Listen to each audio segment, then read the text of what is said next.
Welcome to Wonderland, we've got it all. Potions and pastries that make you grow tall. Coucou tout le monde, c'est Ellie, je vous retrouve aujourd'hui sur la chaîne pour vous faire une nouvelle vidéo. Une vidéo sortie littéraire, ça fait très longtemps que je ne l'ai pas tournée. Au niveau du son, je ne sais toujours pas aussi ce que ça va donner comme c'est un nouveau plan. Donc on verra bien lorsque je ferai le montage. Alors, les sorties littéraires d'octobre, j'en ai 11 au total. Je pensais en avoir plus, mais après avoir fait un premier tour un petit peu, j'ai pas trouvé tant de sorties qui me plaisaient.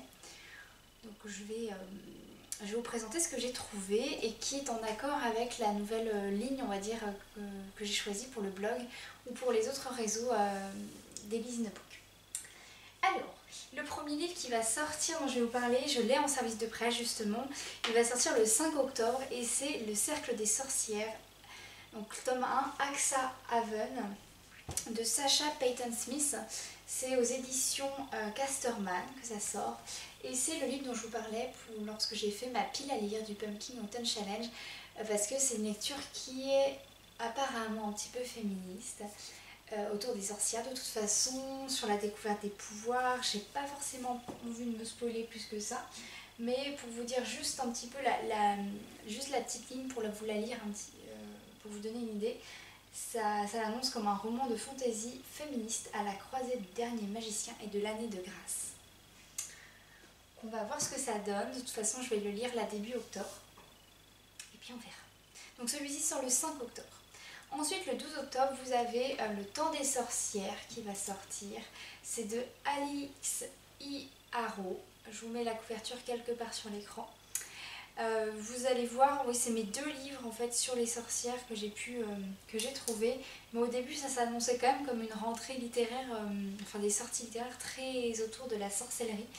Et finalement, en faisant le tri, j'en ai pas tant que ça. Mais celui-ci me tentait bien. Alors, il sort chez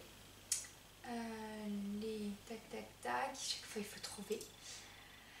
Il sort chez Le Rayon Imaginaire, c'est une maison d'édition que je ne connais pas très bien. Et donc là on va suivre plusieurs sœurs.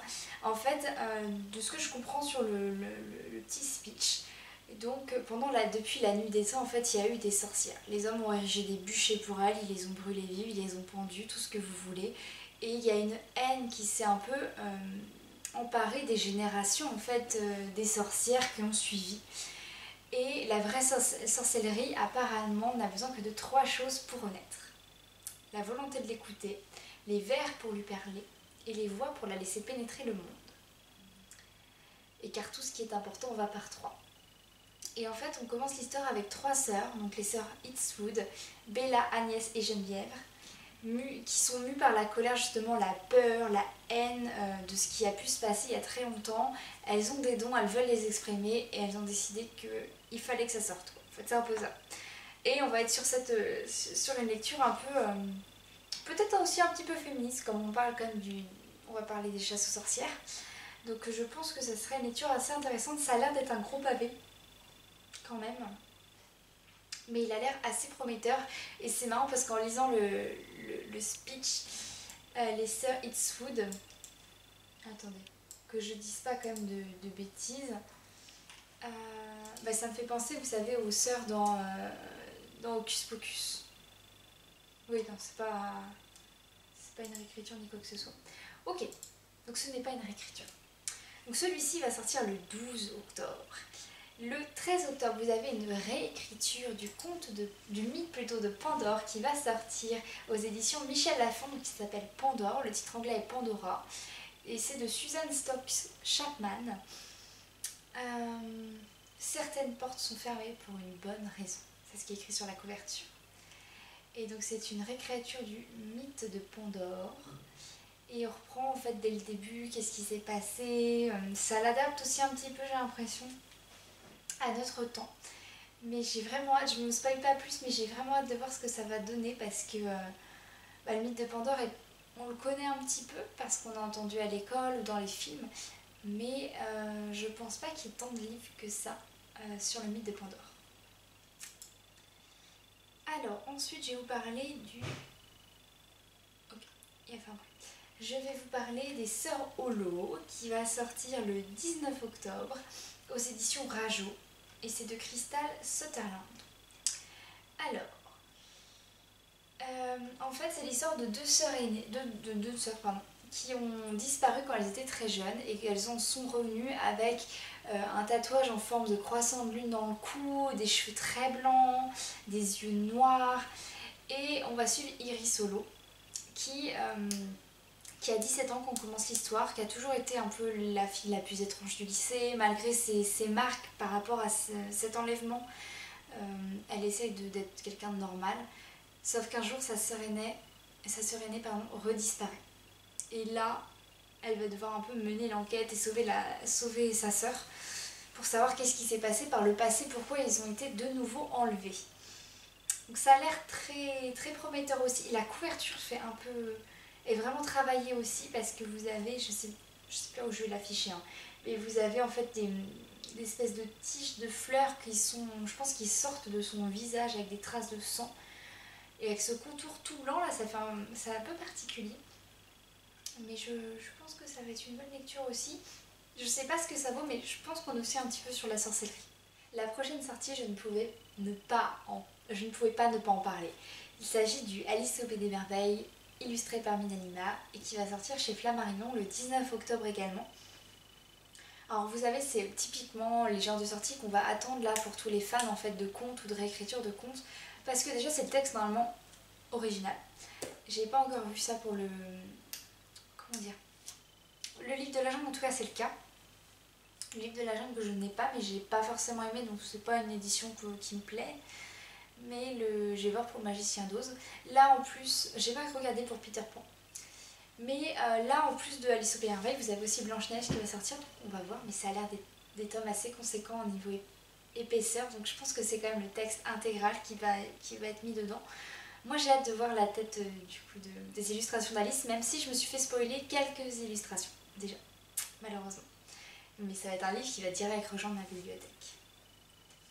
Ensuite, dernier livre dans la lignée des Young Adultes que j'ai vu. Il s'agit d'un livre qui sort le 21 octobre, il s'agit de The Girl with No Soul. Je n'ai pas le titre en français, je ne sais pas s'il y aura un titre en français. C'est de Morgan Owens et c'est édité par La Martinière. C'est ça, La Martinière. Alors, The Girl with No Soul, j'ai bien aimé le speech. On est sur vraiment une nouvelle société, typique genre Hunger Games ou Divergente. Bon là c'est un peu moins comme cela, mais en gros on suit Iris, qui est une jeune fille qui ne possède pas d'âme.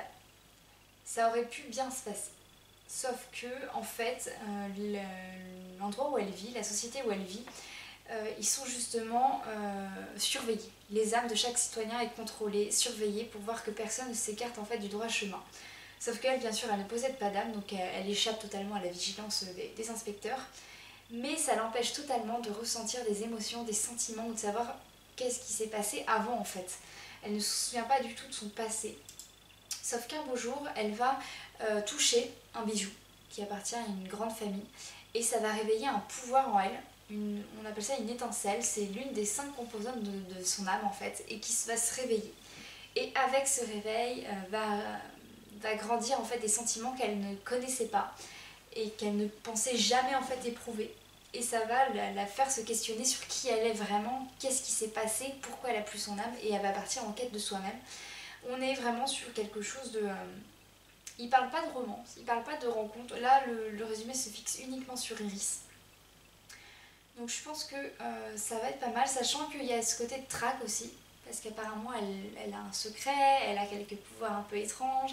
Donc l'ordre qui dirige cette société va essayer de la poursuivre, va la traquer. Donc on a une course-poursuite qu'on a pu retrouver dans certains livres de young adulte il n'y a pas très longtemps. Les prochains livres dont je voudrais vous parler, il s'agit de littérature asiatique. Le premier appartient toujours aux young adultes et les 4 autres sont des mangas. Alors ce livre-là, il s'agit de La forêt des disparus de Jun Hoor, édité par Bayard. C'est de la littérature coréenne et ça fait un petit peu écho aux Sœurs Holo. Typiquement, on va suivre une jeune fille, Mi Hwani, qui a 18 ans et qui se déguise en garçon pour se rendre sur l'île de Jeju, qui est son île natale. Et en fait, sur cette île, elle veut retrouver le corps de son père, qui est un policier, qui a enquêté sur une affaire qui a eu lieu il y a très longtemps, et c'était sur la disparition de beaucoup de jeunes filles, et qui malheureusement a été déclarée morte suite en fait à ce qui a pu se passer. Je dis son île natale parce qu'en fait, quand ils y vivaient avec sa famille, elle et sa sœur ont été enlevées aussi. Et la seule chose dont ils se rappellent, c'est un homme avec un masque blanc, enfin juste un masque blanc pardon, et d'une épée.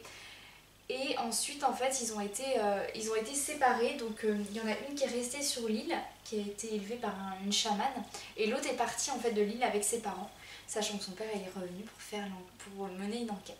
Donc elle y revient 5 ans plus tard, elle a 18 ans, elle se déguise en garçon et elle va relancer l'enquête et essayer on va dire de faire coopérer sa sœur en fait pour avancer les choses sur cette enquête et découvrir ce qui s'est vraiment passé lors de leur enlèvement. Donc on est typiquement sur un petit clin d'œil aux sœurs Holo je pense, mais ça annonce quelque chose. Je sais pas si on va être dans du fantastique, je sais pas si on va être dans des faits un petit peu, vous savez, un peu mythologiques coréens, typiquement sur la mythologie coréenne.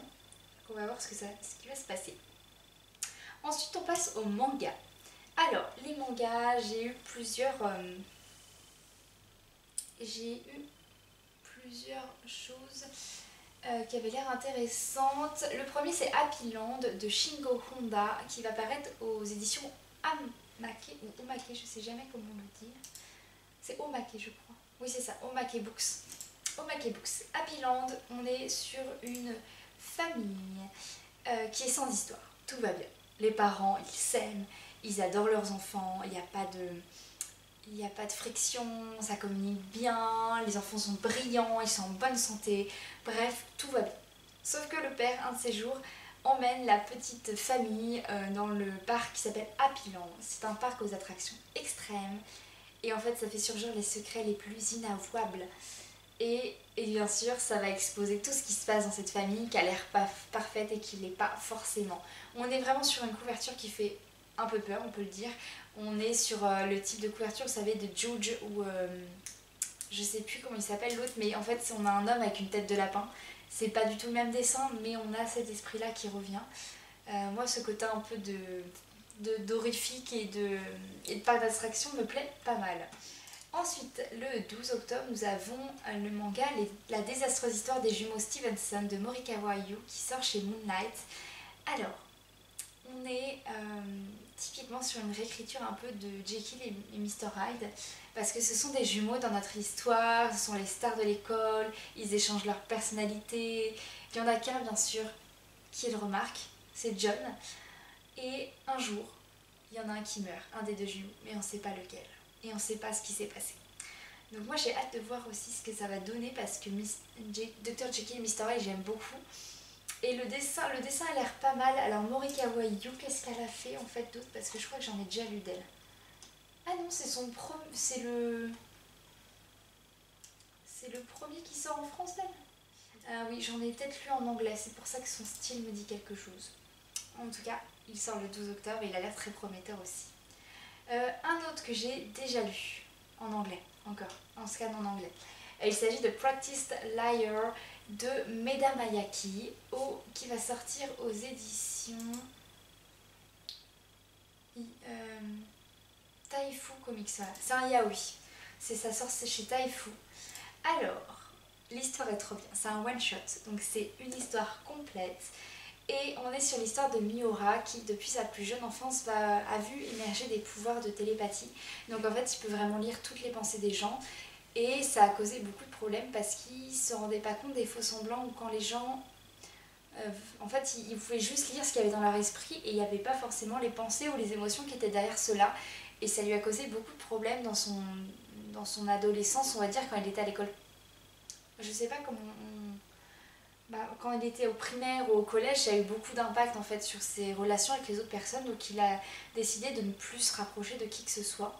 Sauf qu'un jour, là on est à la fac, il a bien grandi, mais il est toujours à l'écart même s'il a des amis. Et il va tomber sur un jeune garçon qui pense tout ce qu'il dit en fait. Et déjà ça change beaucoup pour lui, enfin il pense pas tout ce qu'il dit, mais il est très franc avec lui-même, très honnête, donc déjà ça change un petit peu.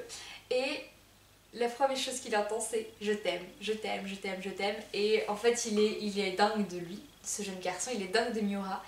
Et il décide de lui donner sa chance et du coup de se rapprocher de ce jeune garçon et donc de lui avouer qui il est, de lui avouer quelle est sa faculté. Donc ce jeune garçon s'appelle Abe. Et du coup ils vont vivre une histoire d'amour. Voilà. Et je vous en dis pas plus. Et c'était juste génial, j'ai beaucoup ri parce que c'est hilarant.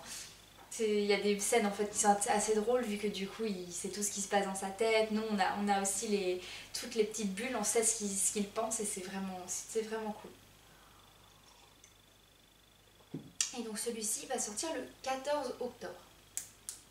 Ensuite le dernier qui est un peu plus dur, j'ai choisi pour une raison très particulière.